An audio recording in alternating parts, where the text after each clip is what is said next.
Hello everyone, কেমন আছো তোমরা সবাই? মিষ্টিস ব্লগের নতুন একটা ভিডিওতে তোমাদের সবাইকে স্বাগত জানাচ্ছি। আজকে আমি প্রথমবার বাড়িতে পটলের দোরমা বানিয়েছিলাম। এর আগে কোনোদিনও পটলের দোরমা বাড়িতে বানানো হয়নি। তো এই প্রথমবার বাড়িতে পটলের দোরমা বানালাম। তো পটলের দোরমা আমি কিভাবে বানালাম আর পটলের দোরমা বানাতে গিয়ে কী হলো সেটা তোমাদের সাথে শেয়ার করব। তাহলে চলো তোমরা পুরো ভিডিওটা একদম প্রথম থেকে শেষ অবধি দেখতে থাকো আর সাথে থাকো। এখানে আমি বড় বড় সাইজের পটলগুলো নিয়েছি আর পটলের গায়ের খোসাগুলো কিন্তু ছাড়াইনি, শুধু গাটা একটু করে আছড়ে নিয়েছি। তো এই কাজগুলো আমার মাই করেছে। তারপরে পটলের দুই মুখ কেটে নেওয়া হয়েছে, নিয়ে এবারে একটা চামচ দিয়ে পটলের ভিতরের শাঁসগুলো আমরা বার করে নিচ্ছি। এই সব কাজগুলো তো মাই আমাকে করে দিয়েছে।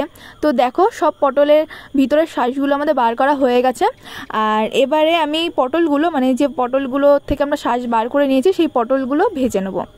তো পটলগুলোতে ভাজার সময় অল্প করে লবণ আর হলুদ দিয়ে দেবো, দিয়ে পটলগুলোকে ভেজে নেব আর ঢাকনা দিয়ে ভাজবো, তাহলে না পটল ভাজাটা তাড়াতাড়িও হবে। তো পটলগুলোকে খুব ভালো করে ভেজে নেবো যেন কাঁচা কাঁচা না থাকে। আর এই প্রথমবার বানাচ্ছি আমি খুব টেনশনে ছিলাম যে কীরকম হবে না হবে। এর আগে অনেকবার দেখেছি পটলের দোরমা, শুনেছিও, তবে মা কখনো বাড়িতে বানায়নি। খুব ঝামেলা জানো তো বানানোটা, তবে খেতে যে খুব খারাপ হয় তাও না। পটলগুলো ভাজতে বসিয়ে দিয়ে এদিকটাতে আমার মা এখন চিংড়ি মাছটা বেটে দিচ্ছে। পুরের ভিতরে চিংড়ি মাছ দেবো। চিংড়ি মাছটা কিন্তু খুব একটা বেশি বাটিনি, মানে মিহি করে বাটিনি, একটু গোটা গোটায় রেখেছি। তো সেই জন্য না আমরা আর কি আজকে মিক্সিতে দিইনি, চিংড়ি মাছটা মা শিলেই আর কি বেটে দিল। চিংড়ি মাছটা বাটা হয়ে গেছে আর পটলগুলোও দেখো ভাজা হয়ে গেছে। পটলগুলো তুলে এবারে পটল তো ভাজা হয়ে গেল, এবারে পুরটা বানাতে হবে। তো তার জন্য কড়াইতে সর্ষের তেল দিয়ে দিয়েছি। তেলটা গরম হলে এবারে আমি এর মধ্যে দিয়ে দিচ্ছি একটা বড় সাইজের, মানে খুব বড় নয়, মিডিয়াম সাইজের মতো পেঁয়াজ কুচি। পেঁয়াজটাকে একদম ছোট ছোট ঝিরিঝিরি করেই কুচিয়ে দিয়েছে মা। তো পেঁয়াজ কুচি দিয়ে দিয়েছি। পেঁয়াজটা যখন ব্রাউন কালার হয়ে যাবে, পুরোপুরি ভাজবো না, তখন এর মধ্যে দিয়ে দেবো একে একে মশলাগুলো। তো প্রথমেই আমি দিয়ে দিয়েছি রসুন বাটা, তারপরে দিয়ে দিয়েছি কাঁচা লঙ্কা বাটা, তারপরে দিয়ে দিয়েছি আদা বাটা, আর এবারে দিয়ে দিচ্ছি লবণ আর হলুদ গুঁড়ো। দিয়ে মশলাটাকে খুব ভালো করে কিন্তু কষিয়ে নিতে হবে। আর হ্যাঁ, এর মধ্যে অল্প করে তোমরা জল দিয়ে দিতে পারো, নাহলে মশলাটা লেগে লেগে যাবে। তো সেই জন্য অল্প করে জল দিয়ে দিও।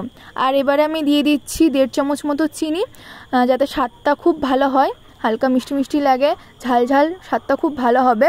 তো এবারে দিয়ে দিচ্ছি আমি এর ভিতরে চিংড়ি বাটাটা। চিংড়িটা কিন্তু পুরোপুরি বাটিনি, আমি আগেই বললাম, একটু আর কি আস্তে আস্তে গোটা গোটা রেখেছি। দিয়ে খুব ভালো করে এবারে চিংড়ি মাছটার সাথে মশলাটা কষিয়ে নেবো। চিংড়ি মাছ দিয়ে কিন্তু জল বেরোবে, তো ওই জলটাতেই না চিংড়ি মাছটা খুব ভালোভাবে রান্না হয়ে যাবে। তো দেখো চিংড়ি মাছটা কিন্তু ভালোভাবেই কষানো হয়ে গেছে মশলার সাথে।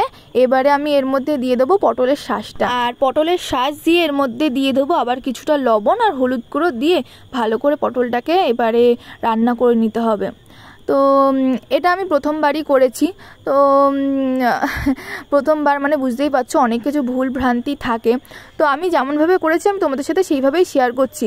খেতে যে প্রচণ্ড খারাপ হয় বা হয়েছিল তাও কিন্তু না। তবে কি বলো তো, মানুষ কিন্তু আস্তে আস্তেই শেখে, তাই না? প্রথম দিন খারাপ হবে, দ্বিতীয় দিন খারাপ হবে, আস্তে আস্তে কিন্তু ঠিক হয়ে যাবে।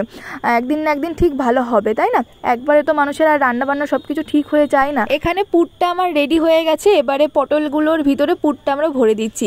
তো এইখানেই যেমন ধরো একটা ঘটনা ঘটে গেছিলো, যে দেখো একটা জিনিস আমি তোমাদেরকে দেখাচ্ছি মজার ব্যাপার, যেটা হচ্ছে পটলগুলোতে সবগুলোতে পুর আর কি ভরেনি, মানে কিছু পটল বাকি রয়েছে, 5টা মতো পটল ছিল যেগুলোতে পুরে আর হয়নি।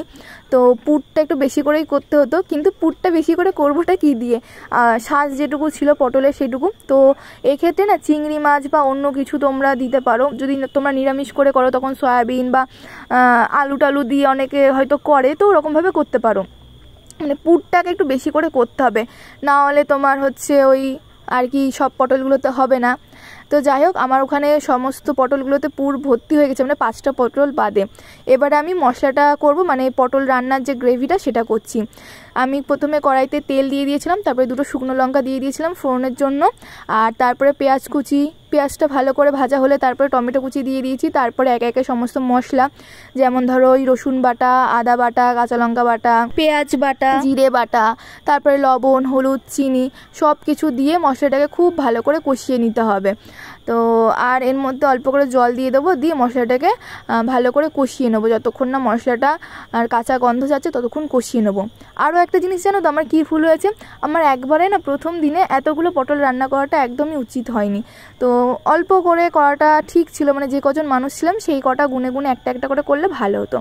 একবারে অনেকগুলো পটল হয়ে গেছে, সেই জন্য আরও আর কি জগা খিচুড়ি পাকিয়ে গেছিলো। তো মশলাটা কষানো হয়ে গেছে, এবার আমি জল দিয়ে দিয়েছি। খুব বেশি জল দেবো না, একদম সামান্য জল দিতে হবে, কারণ রান্নাটা কিন্তু একদম মাখা মাখা হবে। ঝোলটা যখন ফুটে যাবে, একদম গাঢ় হয়ে যাবে, তখন এর মধ্যে পটলগুলো দিতে হবে। তো এখানেই হয়েছে কেলোটা। যাই হোক, তোমরা দেখলেই হয়তো বুঝতে পারবে যে পটলগুলো দেওয়ার পরে না যখন ঝোলটা ফুটতে শুরু করেছে তখন ভিতরের পুরগুলো সব বেরিয়ে যাচ্ছিল। মানে আমি মুখটা যেহেতু মারিনি কিছু দিয়ে, তো সেই জন্য যখন ফুটছিল না ভিতরের সব পুরগুলো বেরিয়ে যাচ্ছিলো। বেশিরভাগ পটলের পুরগুলো বেরিয়ে গেছিলো, আর কিছু পটলের পুর ছিল। তো এক্ষেত্রে কী করতে হতো বলো তো, এই কড়াইতে রান্নাটা করা যেত না। একদম যেগুলো ফ্ল্যাট কড়াই হয় না ননস্টিকের, সেইগুলোতে রান্না করতে হতো, একটা একটা করে পরপর থাকতো। এখানে পুরো অনেকগুলো হয়ে গেছে, নাড়াচাড়া যাচ্ছিল না, সেই কারণে এরকম হয়ে গেছিলো। নামানোর আগ দিয়ে ওপর থেকে কিছুটা গরম মশলা ছড়িয়ে দিয়েছিলাম, দিয়ে নামিয়ে নিয়েছি। এরকম হয়েছিল দেখতে, তবে খেতে কিন্তু ভালো হয়েছিল। আজকের ভিডিওটা যদি তোমাদের ভালো লাগে অবশ্যই লাইক কমেন্ট আর শেয়ার করে দিও, আর যারা নতুন আছো তারা আমার চ্যানেলটা সাবস্ক্রাইব করে দিও। তবে হ্যাঁ, আজকে হয়তো ভালো হয়নি খুব একটা, আমার মনের মতন হয়নি, তবে একদিন না একদিন ঠিক হবে।